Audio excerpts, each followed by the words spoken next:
Very distinguished colleagues, I'm Ahmed Ibrahim Lawal. I represent Yobe Senatorial District.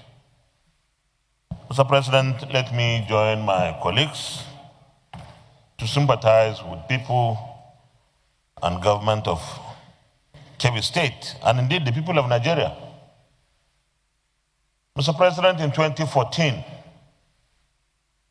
the federal government of Nigeria launched the Safe School initiatives after the Chibok girls were abducted. A former British Prime Minister, Gordon Brown, who then worked with Global Business Coalition for Education, was also in Nigeria to work with our leaders to ensure that we created safe education and learning environments in our schools.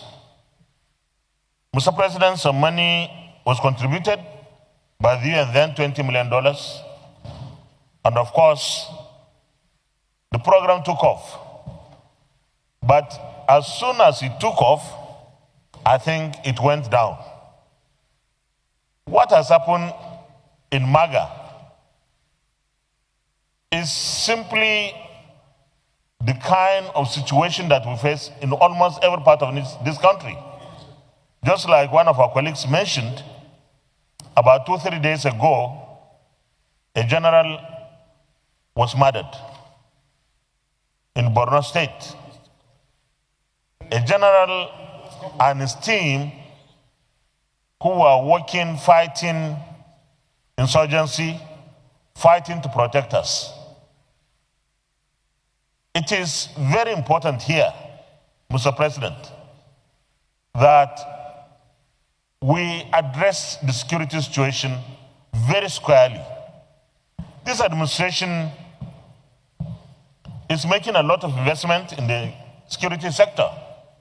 I believe that with a lot of money, funds, and resources going into our armed forces, we should be asking for better outcomes. We should be looking at time frames.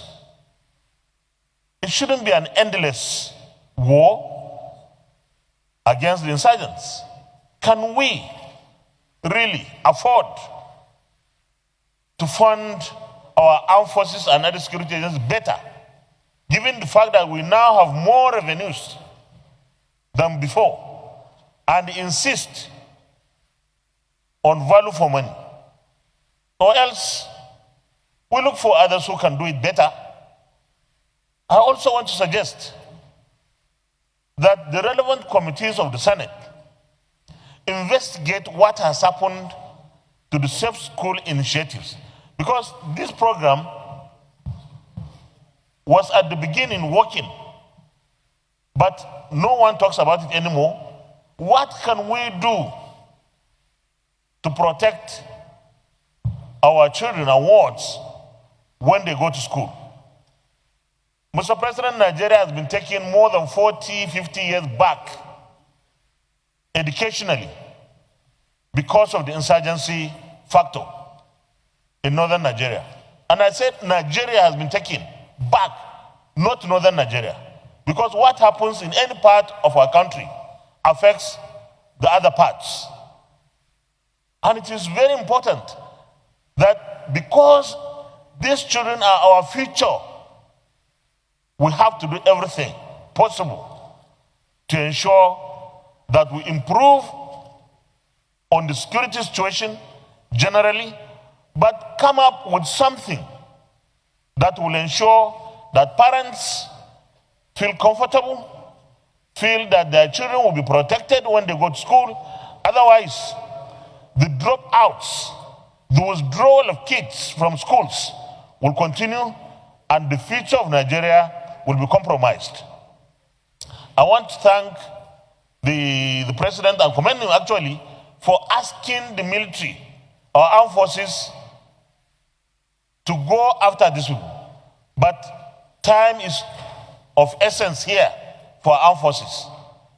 As parents, nobody will sleep if their kids are not returned and returned safely.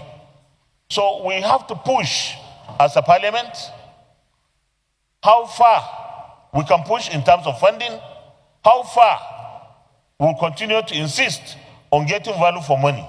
But it is very critical that I insist here that we meet with security chiefs, not only on this, but on other situations that have